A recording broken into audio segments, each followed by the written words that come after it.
spring break, me, Ben, and AJ were at Ben's house. And we were hanging out for a while, but we wanted something to watch. And AJ got the idea to watch what he had heard was the worst movie ever. And the movie I am referring to in question is called Foodfight, a 2012 movie that was made for a budget of nearly $50 million, but only received $73,000 in the box office because it was just that bad.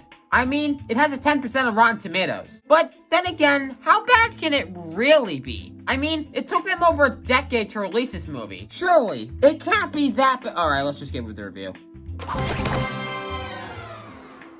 The movie begins as a supermarket is closing down for the night, when... Don't work too late now. Just closing up. Nothing much happens around here after dark. Oh, good Lord. Okay, first thing that obviously needs to be addressed, the animation in this movie is terrible. It may not look that bad now, but trust me, it gets way, way worse. So, the lights turn off in the store, and for some reason each aisle's lights turn off one at a time.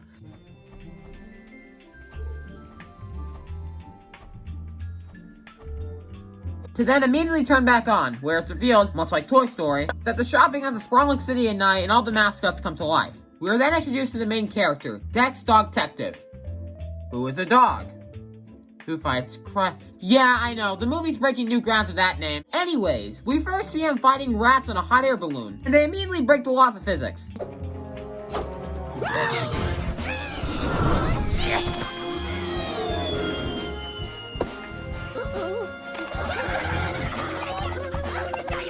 Are you even trying at this point? We're not even 5 minutes in this movie! So anyways, because he's a cool protagonist or whatever, he saves the day, woohoo. And he returns to his girlfriend, Sunshine Goodness.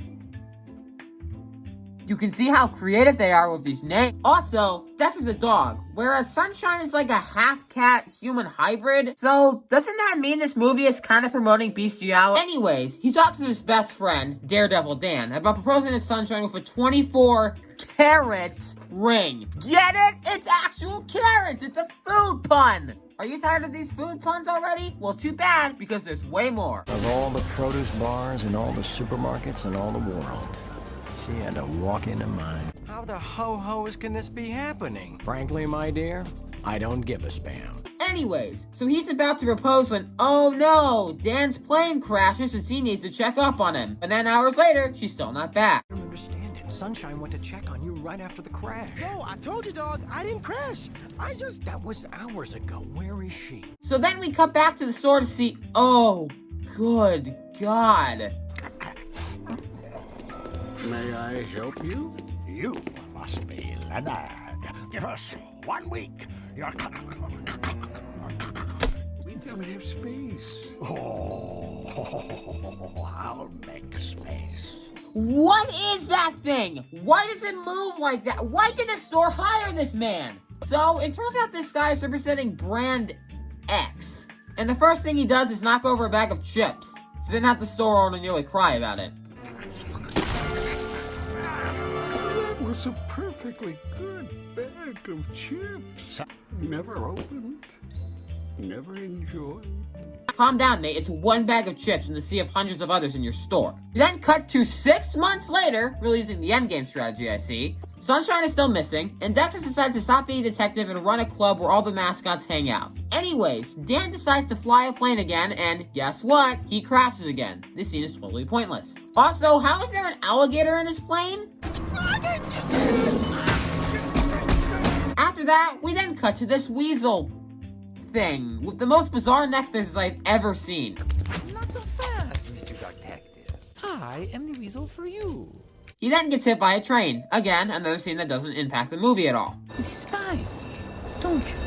We then cut back to his club where he drinks milk to drink the pain away instead of beer because, you know, kids movie.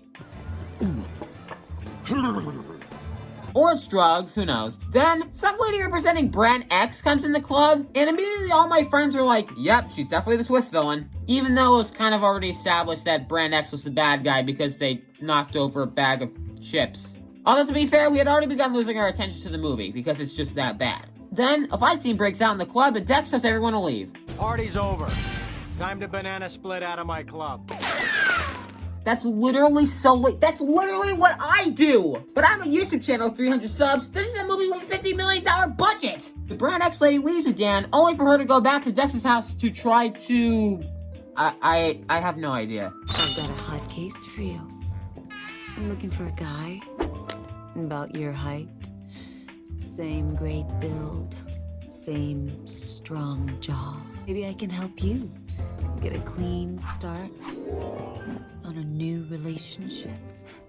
So what happened to Dan? You already eat through to his hollow center? The aisles aren't safe tonight for a helpless lady.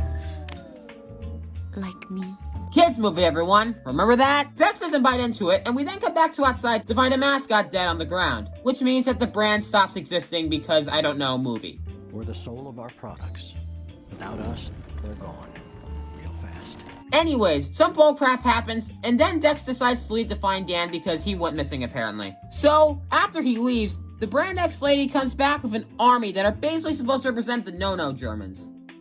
I'm serious, look at their logo here, and look at the No-No German one. It's completely the same, they don't even try to hide it at all. So, these Brand X soldiers are hired to protect the streets, but oh no, they actually start murdering people. What a surprise that no one saw coming. I could just kill you. That would be lots of fun. More fun than a spanking. Kids movie. So anyways, Dex rushes to the Brand X lady again, and then another weird dance scene happens. Sorry I'm not dressed. I wasn't expecting company. Oh, but being filthy can be loads of fun. There are some stains you can never wash out. Let's try. I want to scrub your bubbles, Dex. Seriously, what demographic are they going for of this movie? They claim it's a kids movie, but at this point, it's pretty hard to argue that. Oh, mamacita! Yo, sweet cakes! Oh, nice packaging! How about some chocolate frosting? I like to butter your muffin! Tell me something. Are those melons real? So then, the Brand X lady knocks Dex out. So Dex wakes up in a dryer. Oh yeah, now Dan's back. I had kind of forgot about him. And the dryer is meant to kill them. But they then get out of the dryer by following a sock. Socks always escape from the dryer. Follow that sock. Ouch! That doesn't make any sense, but okay, sure, I guess. Then, it's revealed that the Brand X lady is building an entire army to take over the store.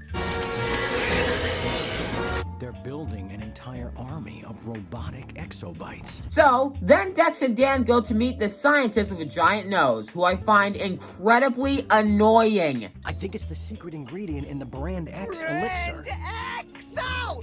Brand X! Oh, why me? Why? Why Brand X? Why?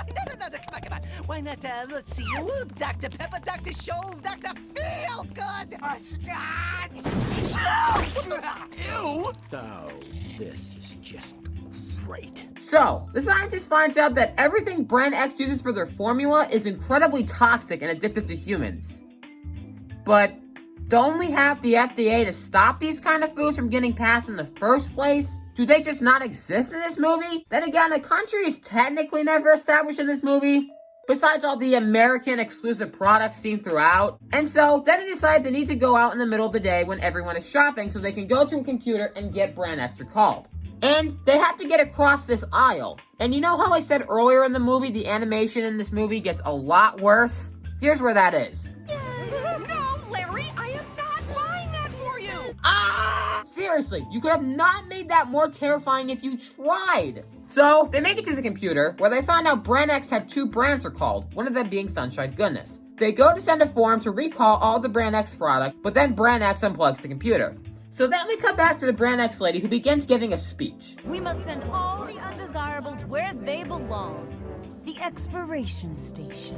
One store, one X. One store, one X. One world, one X. Are you starting to get the connection to the No-No Germans now? So, after that speech, we cut back to the club where Brand X enters and begins chanting, trying to take over the club. You will sing your allegiance to Brand X. Brand X, Brand X, it's simple and plain. Brand X, it's different but all the same. So, the other brands respond by playing the French national anthem?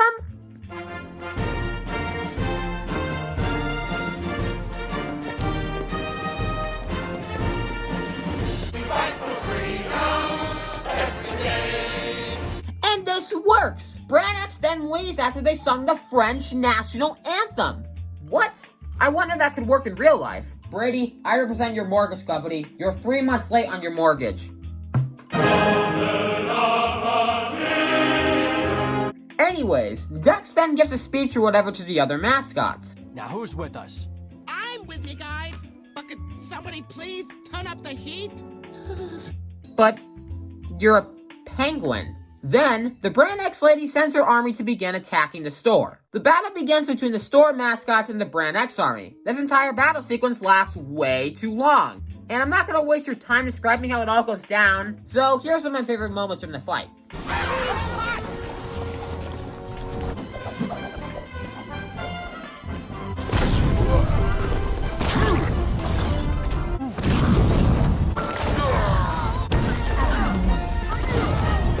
I like how they repeat the same exact animation with the food being dropped each time. All units, go!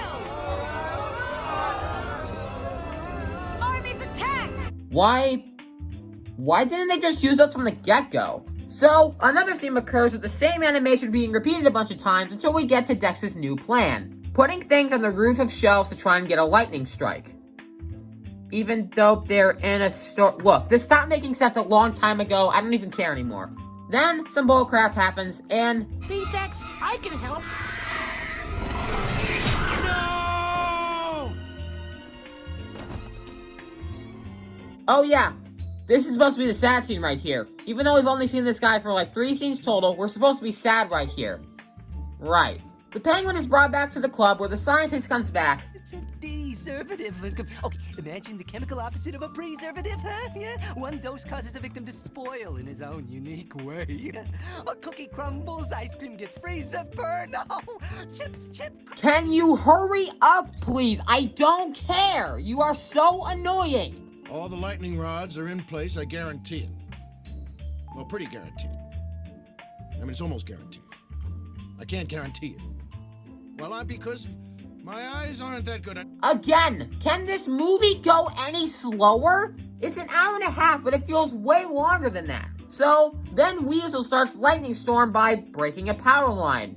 Except that's not how that would work. Cutting the power line gets rid of the electricity, but whatever. Oh yeah, and while all this is happening, it's revealed that Sunshine Goodness was with Brand X the whole time. And blah-de-blah-de-blah, Dex is reunited again. Who cares? I forgot about her in the first place, and I just want to wrap this movie up. I think I just wet myself.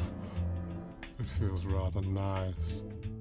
So, the lightning storm causes the Brand X building to start to collapse. And that is not how buildings work.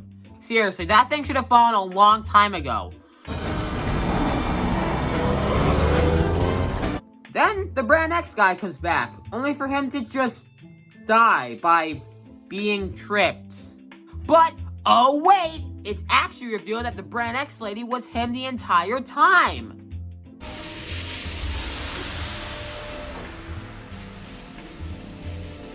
A robot? Why? No, seriously, why movie? But how did you get in and out of the store? You're an Ike. Why does he spin like that when he's talking? So then, the Brand X lady starts hitting Dex. And Dex doesn't fight back because Dex would never hit a girl.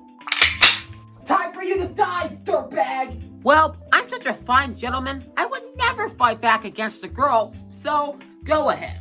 Really? Yeah. So, Sunshine is the one who has to beat her up. Blah-de-blah-de-blah, they get recalled, some antidote brings the penguin back to life, making that entire scene earlier totally pointless. Dex then marries Sunshine or whatever, and then the movie ends. So, yeah, definitely the worst movie I've ever seen. Even with watching with my friends, it was still painful to watch. It wasn't even a so bad it's good type of thing. Maybe it was at the start when we were all just making fun of the bad animation, but after 20 minutes it was just nothing. The story makes no sense at the time, it's horrendous to look at and extremely low quality. I hate half the characters and don't care about the other half. Honestly, I was surprised to find out this aired in theaters at all and wasn't just a direct-to-DVD movie. It's just that bad. Good lord, I'm sick of this crap. I am not doing another one of these anytime soon. I just want to go back to telling them stories again.